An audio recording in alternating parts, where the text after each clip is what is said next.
Well,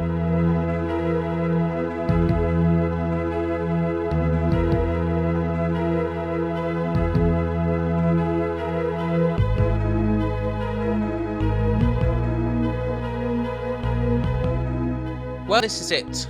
The fourth and last video of our month-long journey into the land of Nintendo. But don't fret, we have 10 more games to go through in this video, ranging from the sublime to the ridiculous to the sublime and back to the ridiculous again. So really there's not a whole lot for me today, except to get straight on with the show. Let's do it.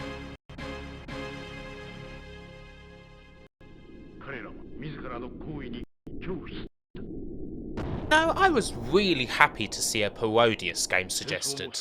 They're games that I've certainly appreciated but not played all that much of before. It's certainly a very odd little series, probably one of the weirdest series to ever come from a big developer. Konami parody their own seminal horizontal shmup series, Gradius obviously, and end up creating something just as good. Perhaps, you know, maybe even better. Now I decided to call an audible on this one and pick the game that I really wanted to play through in the series, Jikkyou Oshaberi Parodius, made in 1995. You certainly get a weird cast of characters. There's series hero Pentaru, Vic Viper and Lord British from the original Gradius, a bunch of cats, a weird figure that reminds me of the Sega channel, and so many others. You know, it's what you'd expect from any old shooter really. But if that cast could be considered strange, well, it's nothing, believe me, compared to what's in store when you boot up the game. You hit the first stage and straight away you're taken aback by the flashing lights, flying vinyl, and a pumping chiptune version of Casey and the Sunshine Band's That's the Way Aha Aha I Like It. There also seems to be somebody shouting over everything you do and providing commentary. Now if you know Japanese, it's apparently helpful. He tells you when enemies are coming, if there's secrets nearby, and so on. So, well, I don't know Japanese, so, you know, it's just another amusing touch. And the bosses get even more surreal. The fat lady that tries to sin away your demise, a giant schoolgirl, a ship with massive breasts that shoots lipstick homing missiles, a disembodied head. You know, all par for the course once again. You can't help but play this with a big smile on your face. It's all very Japanese, but all the better for it. You know, if Terry Gilliam had been Japanese, he'd have probably made a cartoon like this game. And the actual shooting's just as good. All the elements from classic Gradius are here, gradually powering up your penguin, selecting the best rollout, dodging your way around tons of bullets. Exactly what you want with shmup gameplay that's as strong as just about anything out there. It's just that you can also kill a boss by shouting at them and crushing them under your weight. You know, it's such a great tragedy, one of the great tragedies of recent gaming, that Konami's sense of humour ultimately degenerated into the utterly atrocious pervert magnet that is the Ultimedia series. But the classic Parodius series is still as hilarious and as bloody brilliant as ever. Pretty much all racing games featured so far have featured me saying that the game's good, but not as good as Outrun. You know, in one way or another, whether I'm impersonating Jeremy fucking Clarkson or not. Well, guess what? I can't do that here. Biker Mice from Mars, based on the 90s cartoon of the same name, is a wholly different beast. It's isometric and thoroughly casual, much like Rock and Roll Racing, if you recall that particular title. Now of course, when you think casual racing and the SNES, only one title usually springs to mind, and that's Super Mario Kart, baby. So Biker Mice obviously has its work cut out even before you figure in that it's a licensed title. But wait, what's that name there on the front? Ah, yes. Well, I do believe that one's landed on one's feet.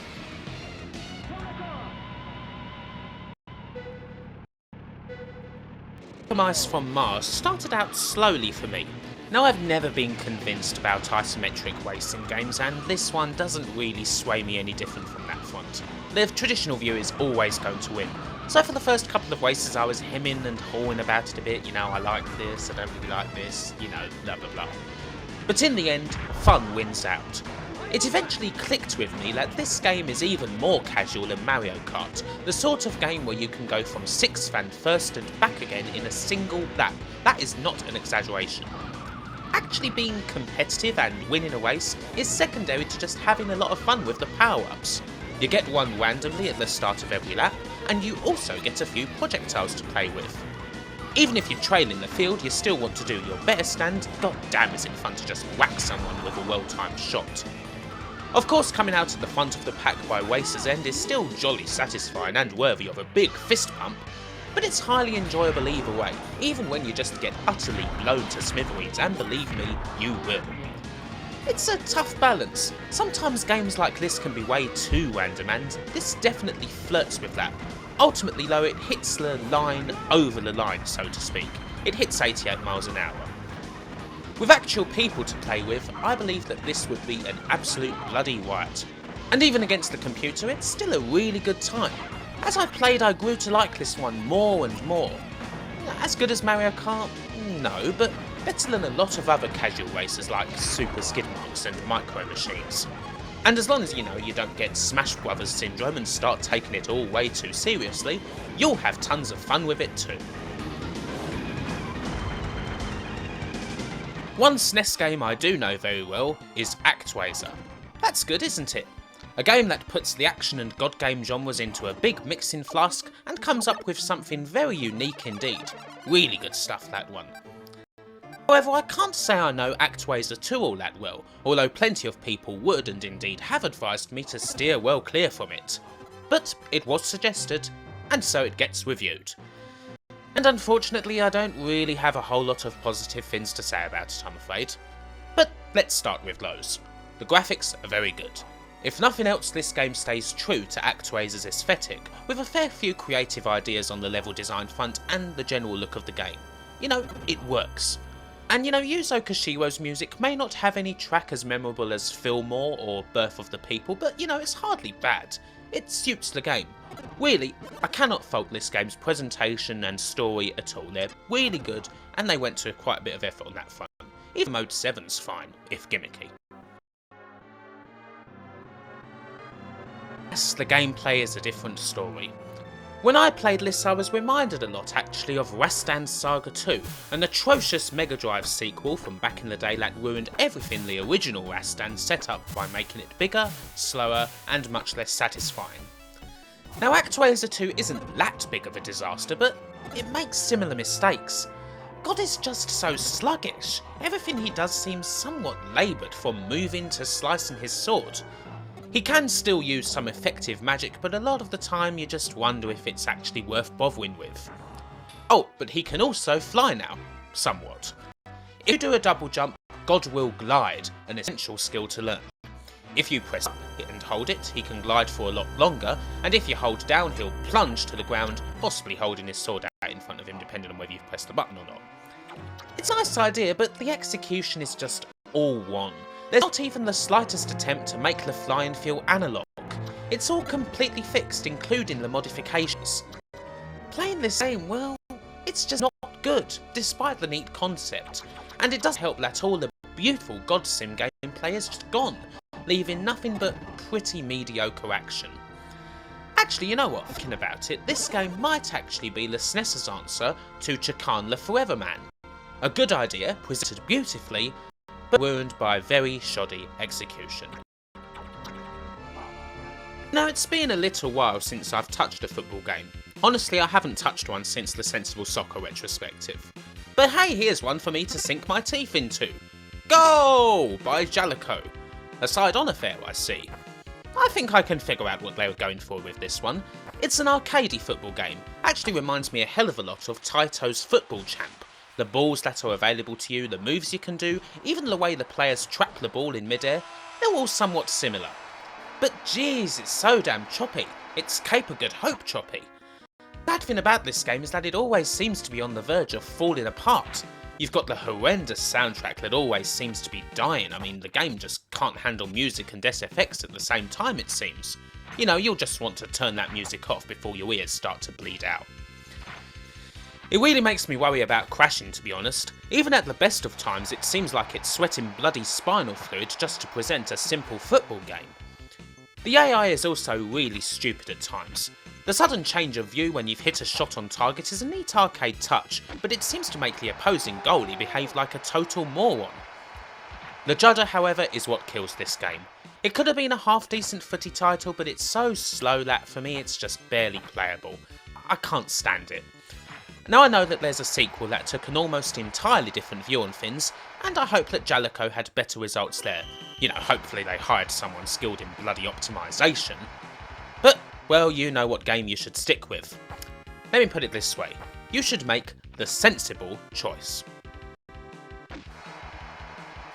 Know what Unirally is? It's fast.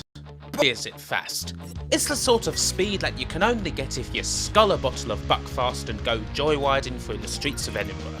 I'm guessing the boys at DMA Design, you know the guys who went on to become Rockstar North, did that a lot while making this one.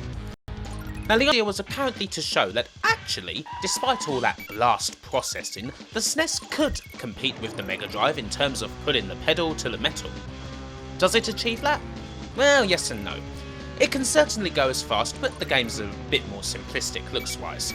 However, that does not have any bearing at all on the quality of the game, which is superb. You know what, the look of the game is pretty striking. I'd say it's purposefully cheap looking.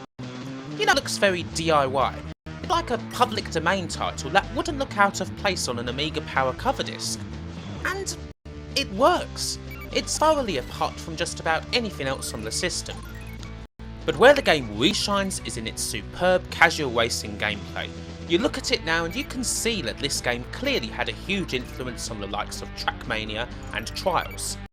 You perform tricks simply by using the shoulder buttons and B, and tricks make you go faster.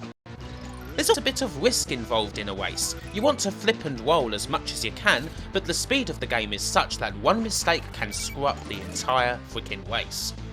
Although, you know, it doesn't matter much. You simply dust yourself off and try again, constantly looking to get those wins and medals. This is an addictive time killer, make no mistake, and I was absolutely beaming with joy all the while that I was playing with it. This ranks high amongst Rockstar North's early classics, and when you see just what games belong to that list, you see that they were one of the best around even before Grand Theft Auto, and that Unirally is a video game to be reckoned with. Very much so.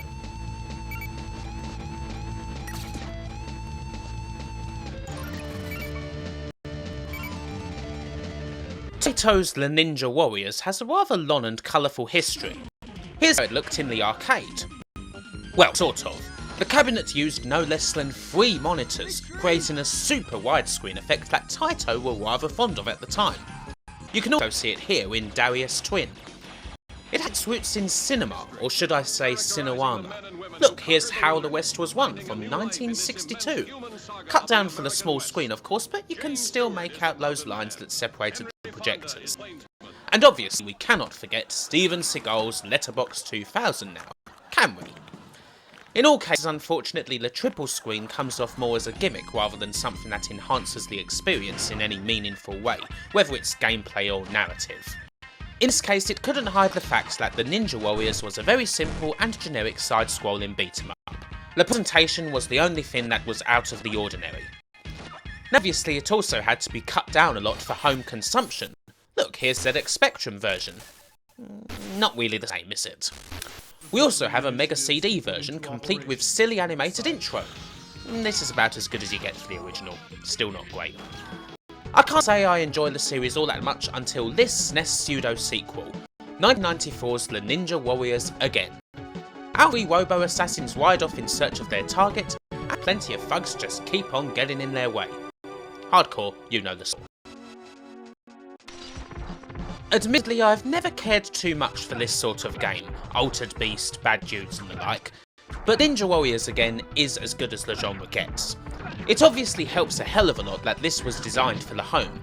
Without the need to convert and degrade, everything's concentrated down much better than it is in any home version of the original. Our heroes are varied and they have quite a few moves between them. Punches, kicks, grabs, combos and specials are all present and correct. I find it particularly fun to play as the Big Ninja. It's a bit like unlocking the easy mode because his charges and so many of his moves are just lethal, but it's a hulking good time all the same. Everything about this game is solid. It's tough to complain about any part of it. As far as the walk-right beat-em-up genre goes, it's the king. If you enjoy games like Bad Jude, then you'll love this because it's much better. If I didn't know any better, I would say it was a cracking conversion of an arcade game. I don't love it for reasons previously mentioned. You know, I still find myself getting a little fidgety and bored after a few stages, but I can definitely have a hell of a lot of respect for it. Okay, here's Mohawk and Headphone Jack, a very 90s game indeed from Black Pearl. There are some people out there who do appreciate this game. It's certainly a very novel title.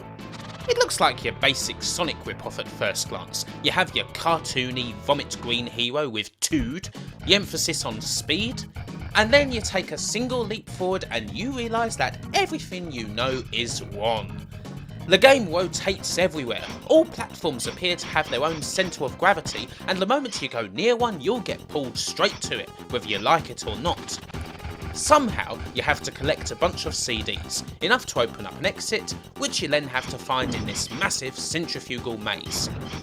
You know, I think it's safe to say that this game's an acquired taste, and it's also safe to say that I just do not get it. Being funny, this game actually makes me want to hurl. The combination of the speed, graphics and constant violent judders and rotations just is not good for my stomach. I mean, God, I can't imagine playing this in a car. It's a recipe for disaster, especially for the people in front. There are other negatives as well. For me, the camera is way too zoomed in. Maze games like this are difficult enough without barely having a clue of where the hell you are. You always need to be checking out the map. I just wish I could see a bit more, and then I might be able to find my way around on my own without having to constantly pause. And the map doesn't really help a lot anyway, because everything looks the bloody same. Aside from you, everything is shades of grey, it seems, especially the background. I mean, it's only the first stage. I'll admit I didn't get far, but this is how the game opens? Damn, son! This is a frequent problem with Western games, unfortunately, and it does irritate. You know, the SNES has a palette of 32,768 colours. So why the fuck does it feel like you only use in one? This means that enemies barely stick out from the background, which is a definite issue when you're dealing with this sort of speed. It makes the game one of the twitchiest I've ever played, and I wonder why it has to be so damn fast. I mean, Sonic speed and collecting CDs in a maze? These things just don't work together, and this game doesn't convince me otherwise. I can appreciate or at least be amused by the game's attitude, but there's very little else to say that's positive. I just can't get anywhere with it. Honestly, I don't want to. It's not for me. However, here's some fun. Get some friends together, have a few pints of your best bitter, and then try to play this. First to throw their guts all over the screen, losers. Even though I haven't played Wild Guns, I've certainly been made aware of its existence. This game, along with the next one, is so often called one of the SNES's great obscure gems that one wonders if it's actually all that obscure anymore. Now, for anyone who doesn't know, this game is a lot like Cabal, G.I. Joe or Devastators. You shoot enemies on the other side of the screen and move to dodge their bullets. Of course, Wild Guns takes place in the Wild West, and you can control one of two Western heroes, Clint Eastwood, star of films like Bloodwork and The Wookiee, or Annie Oakley, star of shooting the shit out of playing cards. And of course, just because there's plenty of mechanised robots kicking around. You know, Natsume were clearly batshit, they were probably sharing their drugs with Wolf Team. Unfortunately, none of the robots seem to be Yul Brynner from Westworld, but who's that bothered? They're robots in the Wild West. Wild Guns is actually quite a lot like the Ninja Warriors again. Both take a very simple genre that usually only works in the arcade and make the game the absolute best it can be for the home. The scene, enemies and general presentation are clearly great, no doubt about that. But Wild Guns adds a whole new dimension to a genre that's normally all about mindless shooting. You can dive and jump out of the way of enemy bullets, which will be pointed out to you by the "look out" speech bubble, a very neat addition that actually allows the developers to increase the pressure with even more projectiles, because there's always a way of you knowing that one's coming for you. Or if you're really good, if you're a hotshot, you can shoot those bullets away. Doing so will add to your special meter and get you ever closer to the almighty Vulcan cannon. And you even have a lasso, which you can use to freeze enemies in place. Although beware, because enemies can do that to you as well. There's a great amount of skill involved in Wild Guns, which is a good thing too, because this is a tough game. 3 hits and you're dead, busted back to the very start of the stage. Continues are infinite, but you'll still be dying quite a bit, believe me. I really do enjoy Wild Guns. If nothing else, it's as mad as a March hare, and I'll always appreciate a game that proudly flies the freak flag. But it certainly helps that the game is as tight and as strong as it is.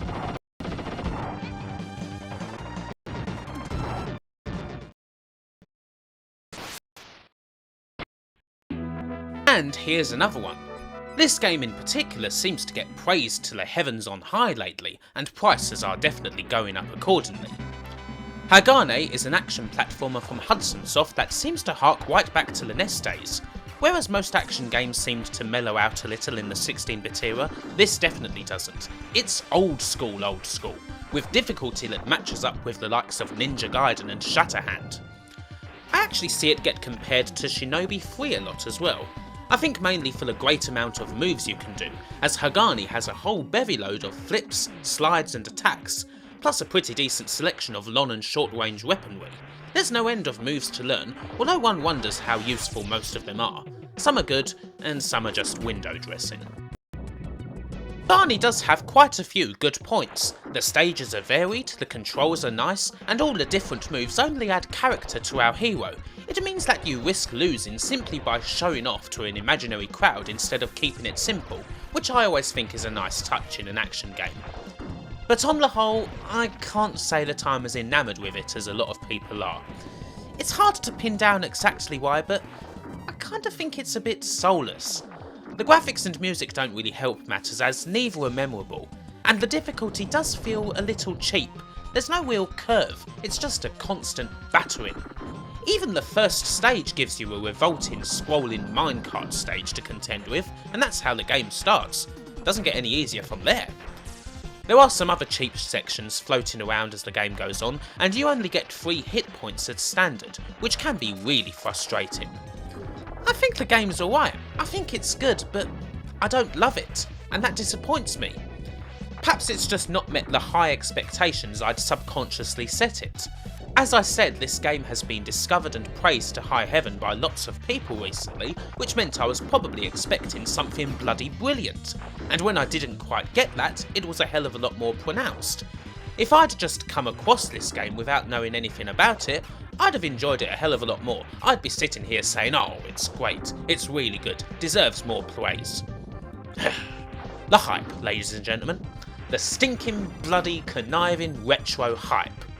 So in summary, next time all you bloody Nintendo guys love a game, why don't you just keep it to yourselves? We don't want to know. All we want to know from you is how much ass pasta the latest game by LJN sucks big monkey do shit do.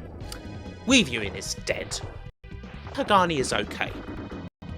Relax, I'm just fucking around. Well, this is it. After 20 NES games and 19 SNES games, we've reached the finish. The last Nintendo game that I will cover ever. Okay, not ever, but it's the last one in this series, and I thought I'd end with a classic, one of my favourites on the SNES, a game that I know very well from a series that I adore. I suppose I could have done Dracula X, but it's better and more relaxing to just end on a bit of an extended loving. Super Castlevania IV is probably third on my own personal list of Vanias. Symphony of the Night would be second, and the original would be at the top, although really all three are pretty much as good as each other. As you all probably know, this game is actually a retelling of the original Vania story. You play as Simon again, and your job is to make your way through Dracula's castle. The main difference is that we now have a big journey to the castle. We don't even reach it until the 6th stage. But don't worry, all the padding there is so worth it.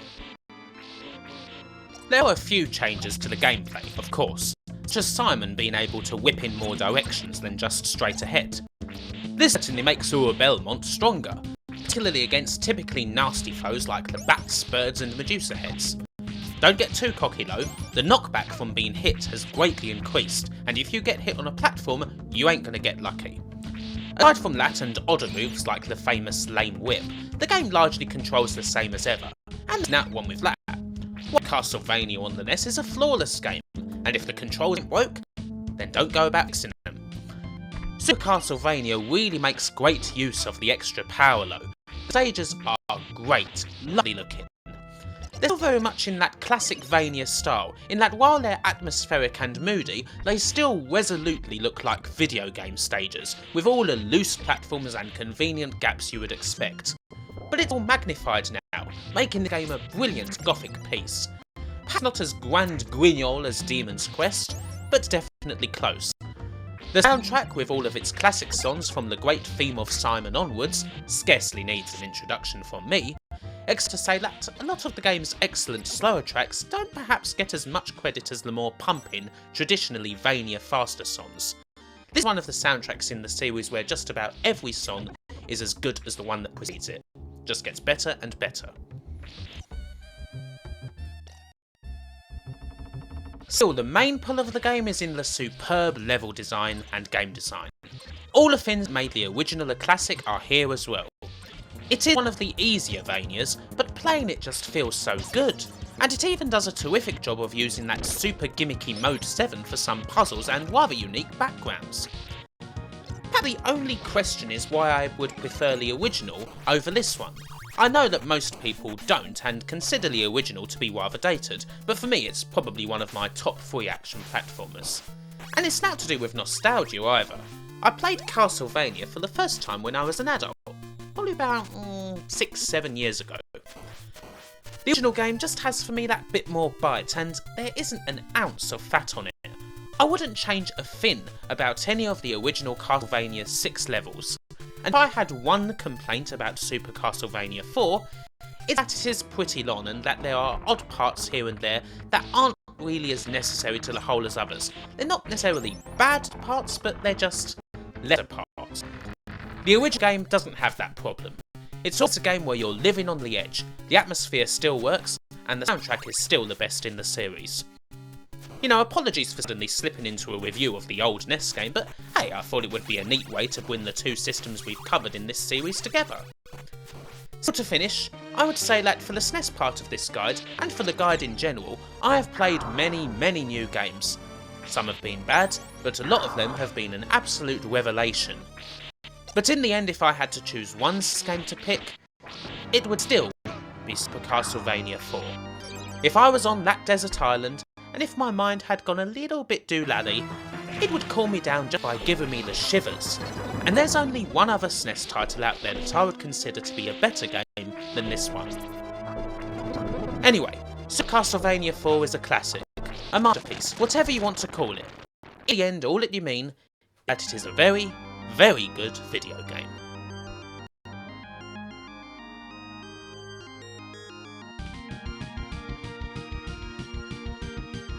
There, that does it. The end of this video and the end of this series. Now, first of all, I want to thank all of you for watching, and I certainly want to thank those of you who suggested titles for me. Thanks a whole bunch. I know some of them were good, some of them were bad, but they were all interesting. I enjoyed capping them, I enjoyed reviewing every single one of them. Thanks a lot, guys. Big props. Now, the second thing I want to say is that unfortunately this channel will have to take a bit of a sabbatical for the month of December. I unfortunately have a lot of real life concerns, some uni work to do, exams, assignments and so forth, so I can't really be making videos. But I will be back in the new year with plenty of stuff, old, new, Sega, Nintendo, you name it, it'll be on here. So that's it. All that's left for me to say is that like the video on Facebook or whatever, or YouTube maybe, or favourite it, providing that you actually did enjoy it of course. And, as always, to sign off with, wherever you are, and whoever the hell you may be, have a good one, and take care. See you in 2013.